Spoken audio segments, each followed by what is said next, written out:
A millionaire was betrayed by his own business partner and thrown into the river to die.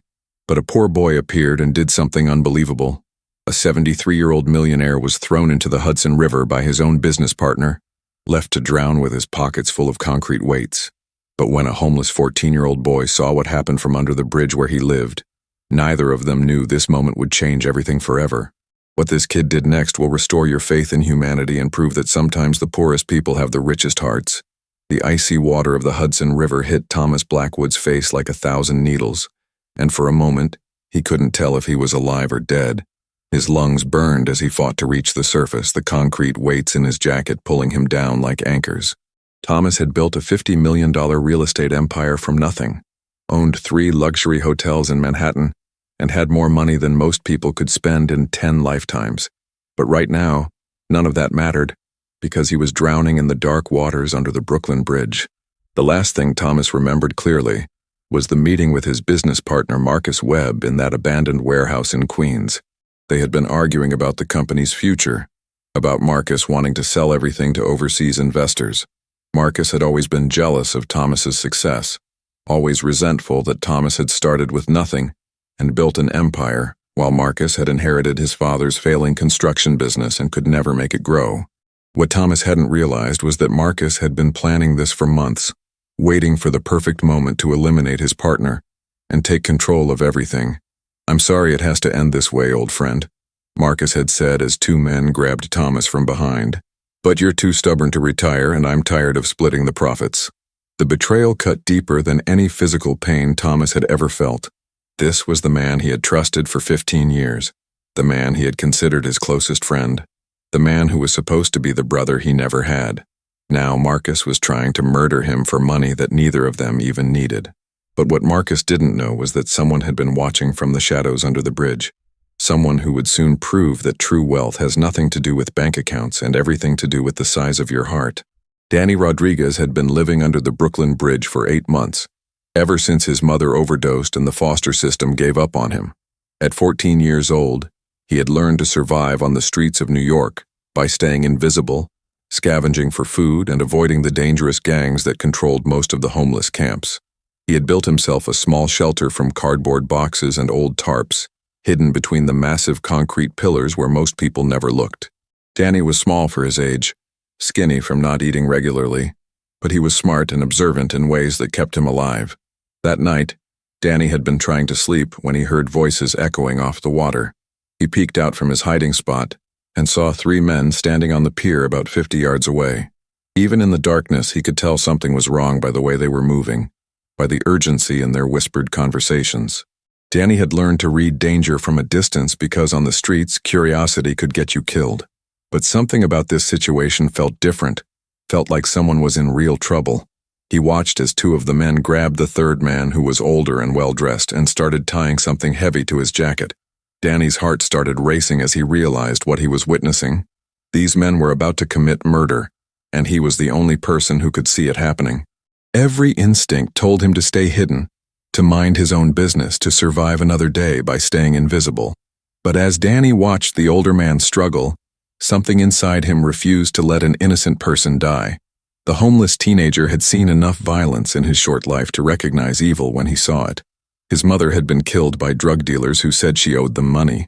His father had disappeared when Danny was 6, probably dead in some alley somewhere. The foster families had either ignored him or worse. Danny had every reason to hate the world, to be cold and selfish, to think only about his own survival. But despite everything that had happened to him, Danny Rodriguez still had a heart that refused to let cruelty win. When the men threw Thomas Blackwood into the Hudson River and drove away, Danny didn't hesitate. He knew he was about to risk everything for a stranger, but he also knew he couldn't live with himself if he did nothing. Danny sprinted along the riverbank, following the current as Thomas's head bobbed up and down in the dark water. The millionaire was fighting for his life, trying to stay afloat despite the concrete weights dragging him down. Danny could hear Thomas gasping and choking every time he managed to get his mouth above the surface. Most people would have called 911 and waited for help, but Danny knew that by the time emergency services arrived, Thomas would be dead. This was a moment that demanded immediate action, not bureaucracy. Without thinking about the freezing November water or his own safety, Danny dove into the Hudson River. The shock of the cold water nearly knocked the breath out of his lungs, but he forced himself to swim toward the drowning man. Danny was a strong swimmer because he had spent summers at the community pool before his life fell apart, but swimming in a heated pool was nothing compared to fighting the current of the Hudson River in near-freezing temperatures. "Hold on!" Danny shouted as he reached Thomas.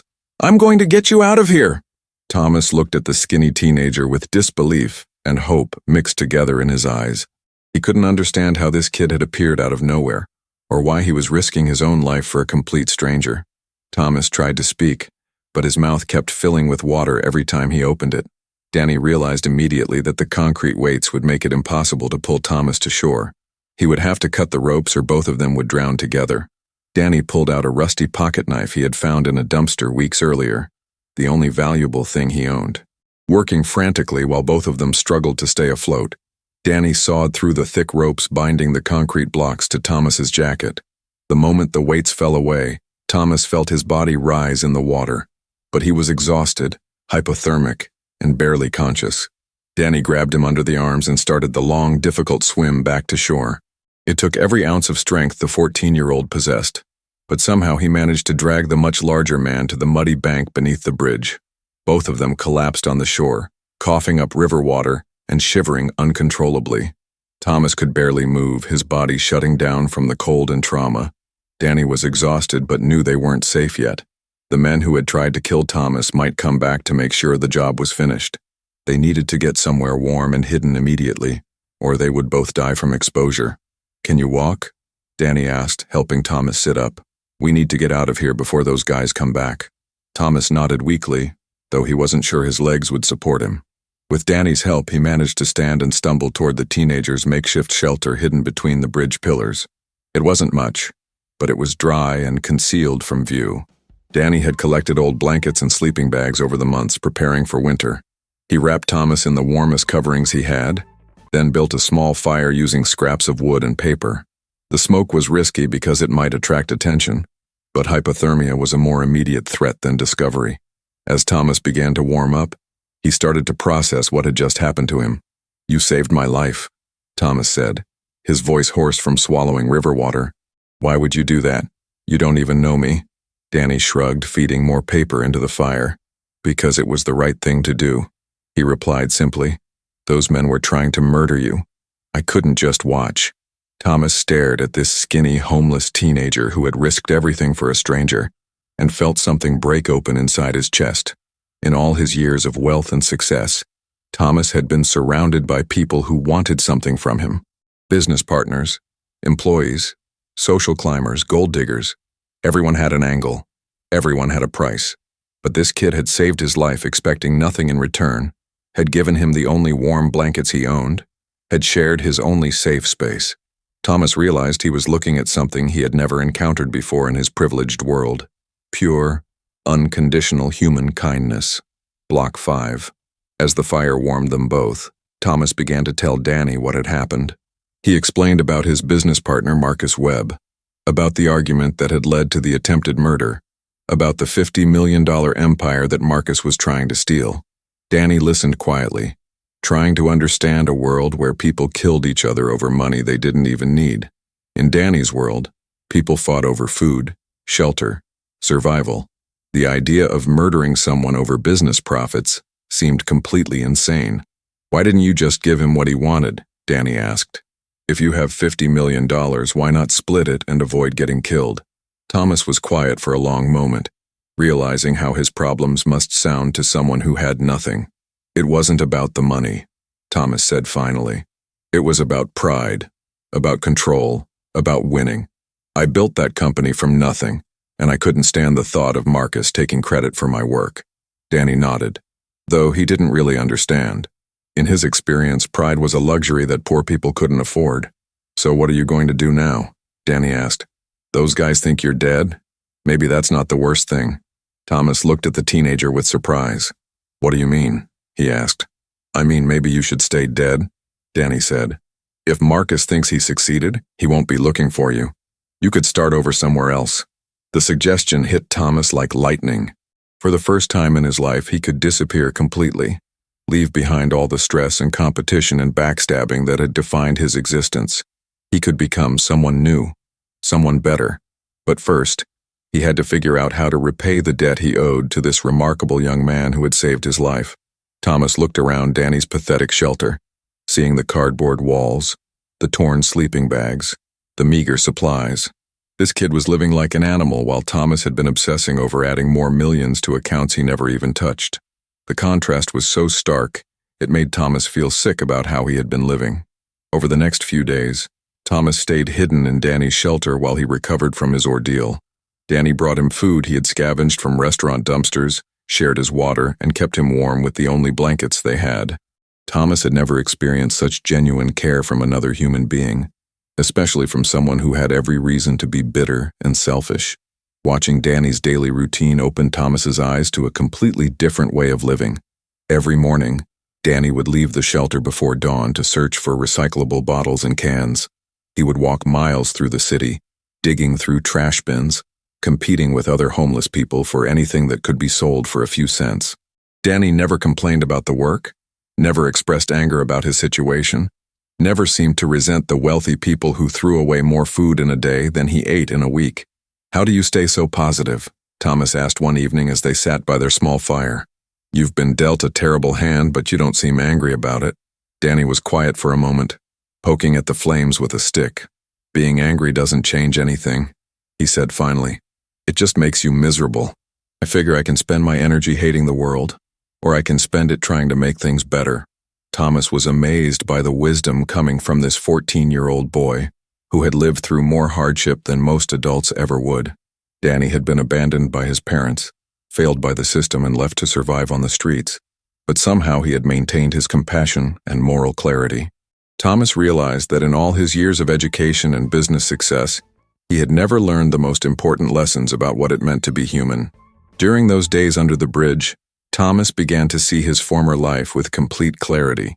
He had spent decades accumulating wealth and power, but he had never used any of it to help people who truly needed it. He had donated to charities for tax breaks, had given money to causes that would improve his public image, but he had never gotten his hands dirty actually helping individual human beings who were suffering. On the fourth night, Danny didn't come back to the shelter. Thomas waited until after midnight, growing more worried by the hour. Danny had never been this late before, and Thomas knew something was wrong. Despite the risk of being seen, Thomas left the shelter to search for the teenager who had saved his life. He walked through the areas where Danny usually collected bottles, asked other homeless people if they had seen him, checked the emergency rooms of nearby hospitals. Finally, at 3 a.m, Thomas found Danny huddled in an alley behind a fast food restaurant. The teenager was barely conscious, shivering violently, with blood on his face and shirt. "What happened?" Thomas asked, kneeling beside him. "Some guys jumped me," Danny whispered. "They wanted my money from selling bottles today. When I tried to run, they beat me up and took everything." Thomas felt a rage unlike anything he had ever experienced. This innocent kid who had risked his life to save a stranger had been brutalized by thugs for a few dollars in bottle money. The injustice of it, the senseless cruelty, made Thomas want to find those men and make them pay. But right now, Danny needed medical attention, and Thomas knew he had to act fast. Thomas helped Danny to his feet and half-carried him to the nearest emergency room. He didn't care anymore about staying hidden or protecting his fake death. This boy's life was more important than his own safety. At the hospital, Thomas lied and said Danny was his nephew, knowing that homeless teenagers often received poor treatment from medical staff who assumed they were drug addicts or troublemakers. While Danny was being treated for a concussion and broken ribs, Thomas made a decision that would change both of their lives forever. He called his lawyer from the hospital payphone, a man he had trusted for 20 years, and began putting a plan in motion. If the world thought Thomas Blackwood was dead, then Thomas Blackwood could give away everything he owned without anyone trying to stop him. 3 days later, Danny was released from the hospital with his ribs bandaged and strict instructions to rest. Thomas had stayed by his bedside the entire time, and the hospital staff had begun to believe that he really was the boy's uncle. Danny was confused about how Thomas had been able to pay for his medical treatment, but Thomas had told the staff he had insurance that would cover everything. "We need to talk," Thomas said as they walked slowly back toward the bridge. "There are some things I haven't told you about who I really am." They sat on a bench overlooking the Hudson River, the same water where Danny had saved Thomas's life less than a week earlier. Thomas took a deep breath and began to explain the full truth about his wealth, his business empire, and the opportunity that Marcus's betrayal had created.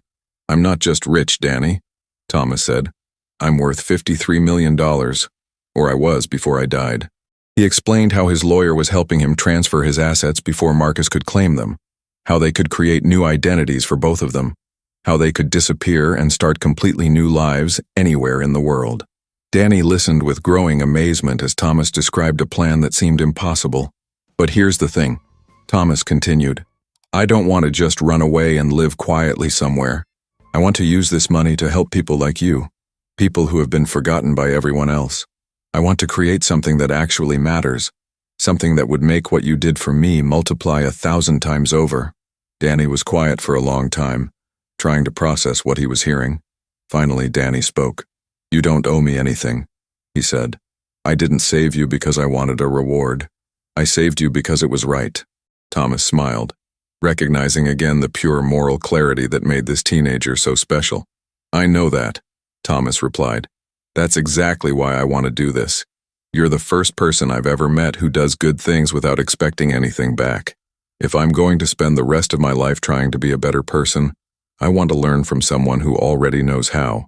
Thomas's lawyer, David Chen, met them at a small diner in Queens where no one would recognize the supposedly dead millionaire.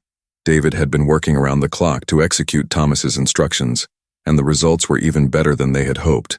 "Marcus filed the death certificate yesterday," David reported. "He's already started the process of claiming your assets through the partnership agreement. But we moved faster."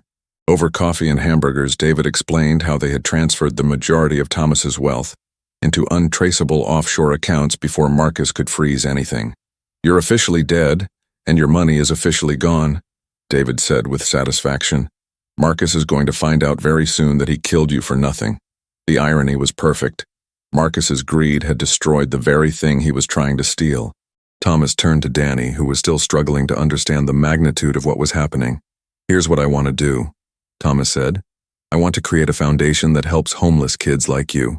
Not just giving them money, but actually changing their lives. Job training, education, housing, whatever it takes to give them a real chance." Danny's eyes widened as he began to grasp the scope of Thomas's vision. "But I don't want to run it from some office building," Thomas continued. "I want us to work directly with kids on the streets. I want to find them one by one the way you found me, and prove that everyone deserves a chance at a better life." David was taking notes, already working out the legal structures that would make this possible. "We can create multiple shell companies, establish the foundation in a country with strong privacy laws, and set up distribution networks that can't be traced back to either of you." Danny was overwhelmed by the possibilities, but also worried about leaving behind the only life he had ever known. "What if I'm not smart enough for this?" he asked. "What if I let you down?" Thomas put his hand on Danny's shoulder. "You're the smartest person I've ever met," he said. "You understood things about life and morality that I never learned in 73 years. I should be worried about letting you down." Within 2 weeks, Thomas Blackwood and Danny Rodriguez had vanished from New York City, as completely as if they had never existed. Using new identities that David Chen had arranged, they relocated to Portland, Oregon, where they began setting up their foundation. Thomas had become Michael Thompson, a retired businessman with a modest inheritance. Danny had become Daniel Martinez, a high school student who had been adopted by his uncle after his parents died in a car accident. Their first priority was Danny's education. Thomas enrolled him in one of Portland's best private schools, hired tutors to help him catch up on the years he had missed while living on the streets, and watched with pride as the teenager's natural intelligence began to flourish. Danny absorbed knowledge like a sponge, excelling in every subject but showing particular brilliance in psychology and social work. Meanwhile, Thomas began quietly identifying homeless teenagers in Portland who needed help. He would walk through the areas where they congregated, not as a wealthy philanthropist making donations, but as someone who understood what it meant to lose everything. He started small, offering food, warm clothes, and most importantly, genuine human connection to kids who had been invisible to everyone else. The foundation, officially called the Second Chance Initiative, began operations 6 months after Thomas's supposed death. Unlike traditional charities that processed people through bureaucratic systems, Second Chance worked with one teenager at a time, providing whatever each individual needed to build a stable life. Some needed drug rehabilitation. Others needed help escaping abusive families. Many just needed someone to believe in them. Thomas discovered that his business skills translated perfectly to this new mission. He could identify the kids who were ready for help, create detailed plans for their rehabilitation, and manage the complex logistics of changing someone's entire life. But more importantly, he learned to connect with these teenagers on an emotional level, something his wealth and privilege had never taught him how to do. Danny thrived in his new environment, but he never forgot where he came from. Every weekend he would join Thomas in their outreach work, using his own experience on the streets to build trust with kids who had learned to distrust all adults. Danny could spot the signs of abuse, addiction, and desperation that other people missed, because he had lived through all of it himself. "That girl over there," Danny said quietly, as they walked through a homeless camp in southeast Portland. "She's pregnant, probably about 6 months, and she's scared to tell anyone." Thomas looked at the teenager Danny had pointed out and saw only another homeless person bundling up against the cold. "How can you tell?" he asked. Danny's expression was serious as he watched the girl. The way she holds her stomach when she thinks no one is looking. The way she turns down food but takes extra blankets. She's trying to protect her baby. They approached the girl carefully, and Danny was right about everything. Her name was Sarah. She was 16 years old, and she had been living on the streets for 3 months after her stepfather kicked her out for getting pregnant. Sarah was terrified of social services because she had heard horror stories about babies being taken away from homeless mothers. She was trying to survive until the baby was born, then figure out what to do next. Thomas and Danny spent hours talking with Sarah, earning her trust, and explaining how Second Chance could help her. They didn't make empty promises or pressure her to accept help she wasn't ready for. Instead, they offered her immediate support, a warm place to sleep, regular meals, prenatal medical care, and most importantly, the guarantee that she could make her own decisions about her future. Sarah became their 15th success story, but for Thomas, each case felt like the first time. He never got tired of seeing the moment when a hopeless teenager began to believe that their life could actually get better. It was an addiction more powerful than any drug, the rush of transforming despair into hope, of proving that every human being had value regardless of their circumstances. 2 years after his supposed death, Thomas received news that brought him both satisfaction and sadness. Marcus Webb had been arrested for embezzlement, fraud, and conspiracy to commit murder. The investigation had uncovered evidence of other crimes, including bribing city officials and laundering money through fake construction projects. Marcus would spend the rest of his life in prison, and he had gained nothing from his betrayal. "Do you feel bad for him?" Danny asked when Thomas shared the news. They were sitting in their Portland office, reviewing applications from teenagers who needed help. Danny was now 18 years old, officially enrolled in college and working as the foundation's youth coordinator. He had grown into a confident young man, but he still had the same moral clarity that had motivated him to save a stranger's life. Thomas considered the question carefully. "I feel bad for the person he could have been," he said finally. "Marcus had every advantage in life, every opportunity to do good things, and he chose greed and violence instead. That's tragic, but it was his choice." Danny nodded, understanding the distinction between feeling sympathy for someone's wasted potential and excusing their harmful actions. Their conversation was interrupted by a knock on the office door. A social worker named Janet Williams had brought them a new case. A 13-year-old boy named Kevin, who had been bouncing between foster homes for 5 years. Kevin had been abandoned by his parents, sexually abused by a foster father, and had recently run away from his latest placement. He was angry, distrustful, and convinced that all adults were either predators or people who would eventually abandon him. Thomas looked at Kevin and saw something familiar, a kid who had been betrayed by everyone who was supposed to protect him, who had learned that trusting people only led to more pain. It was like looking at Danny 3 years earlier, or looking at himself after Marcus's betrayal. "Kevin," Thomas said gently, "would you like to hear about how a homeless teenager once saved my life?" Kevin's transformation took longer than most cases, but it was also the most rewarding. The 13-year-old had built walls around himself that were almost impenetrable, refusing to believe that anyone could care about him without wanting something in return. Thomas and Danny worked with Kevin for 6 months before they saw the first crack in his armor, the first moment when he allowed himself to hope that maybe his life could be different. The breakthrough came when Kevin witnessed Danny helping another homeless teenager, a girl who reminded Kevin of his younger sister who had been adopted by a different family. Kevin watched Danny spend an entire day finding this girl a safe place to stay, getting her medical attention for an infected wound, and connecting her with educational resources that could help her build a future. Kevin realized that Danny wasn't helping people for recognition or reward, but because he genuinely cared about reducing suffering in the world. "Why do you do this?" Kevin asked Danny one evening as they were closing the office. "You could have taken the money and lived like a rich kid. Why do you choose to work with messed up people like me?" Danny was quiet for a moment, remembering his own transformation from homeless teenager to foundation coordinator. "Because someone believed in me when I didn't believe in myself," he said, "and because every person I help reminds me that my own pain wasn't meaningless."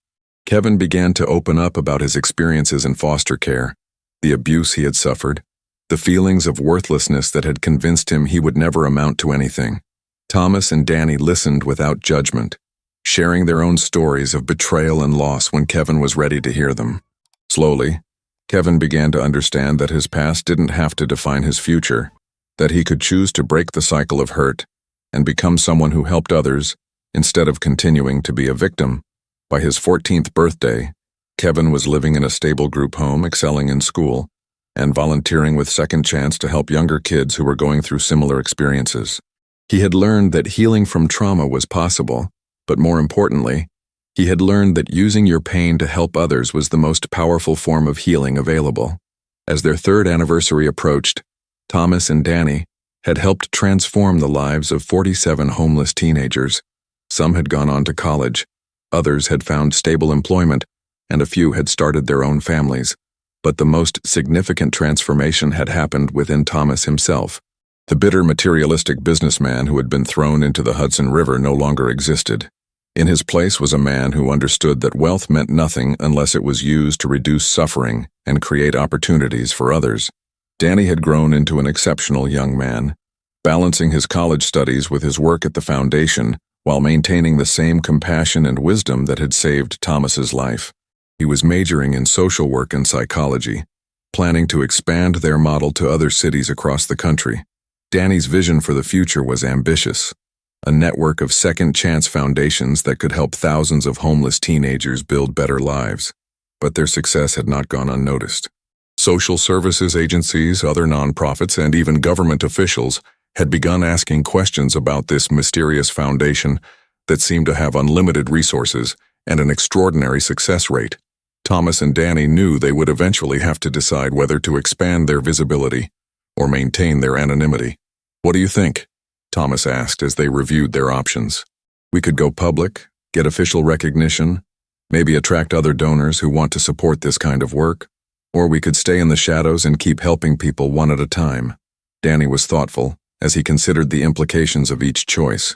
"Going public means bureaucracy, oversight, and probably less flexibility to help the kids who need it most," he said. "But staying hidden means we can only help so many people with our current resources." The decision was made for them when a local news station began investigating Second Chance. After receiving tips about their unusual success rate, a reporter named Jennifer Adams had started asking questions about the foundation's funding, its founders, and why they seemed to avoid any kind of publicity. Thomas and Danny realized their time in Portland was coming to an end, but they had one more surprise waiting for them.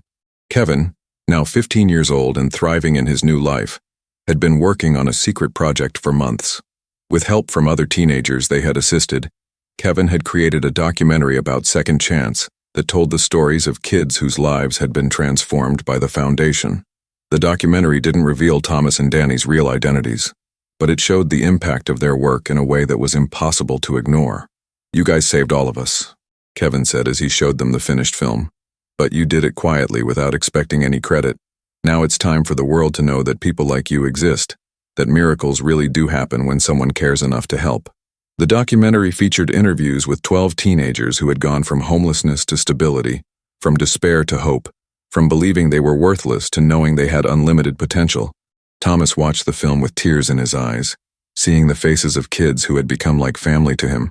Each success story represented hundreds of hours of work, countless conversations, and the gradual rebuilding of trust between damaged teenagers and adults who genuinely cared about their welfare.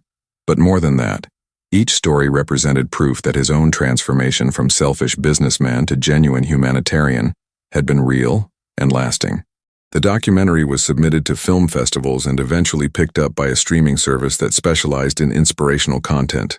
Within months, Second Chance was receiving donations from across the country, applications from teenagers who needed help, and requests from other cities to establish similar programs. Thomas and Danny had started a movement that would outlive both of them.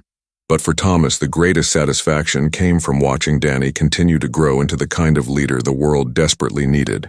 The homeless 14-year-old who had risked his life to save a stranger had become a confident young man who was using his education and resources to save countless other lives. Danny's transformation proved that with the right support, any young person could overcome their circumstances and become a force for positive change in the world.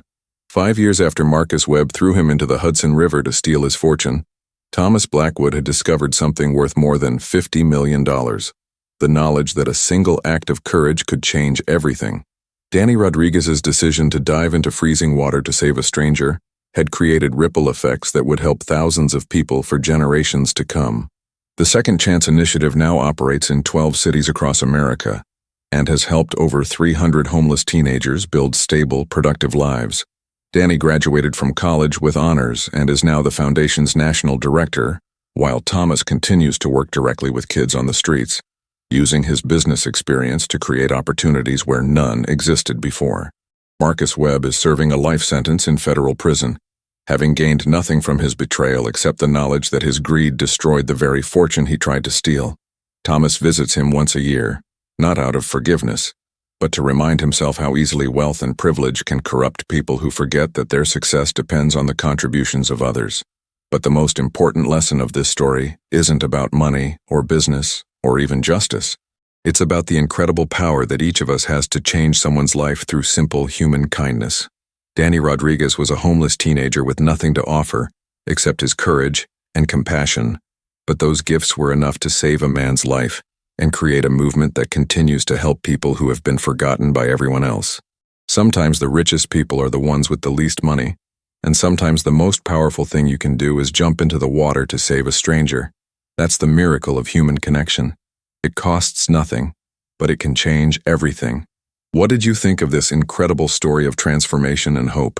Have you ever had a moment where someone's unexpected kindness changed your perspective on life? Share your thoughts in the comments below. And if this story moved you, please share it with others who need to be reminded that goodness still exists in this world. And don't forget to subscribe to our channel for more amazing true stories that will restore your faith in humanity.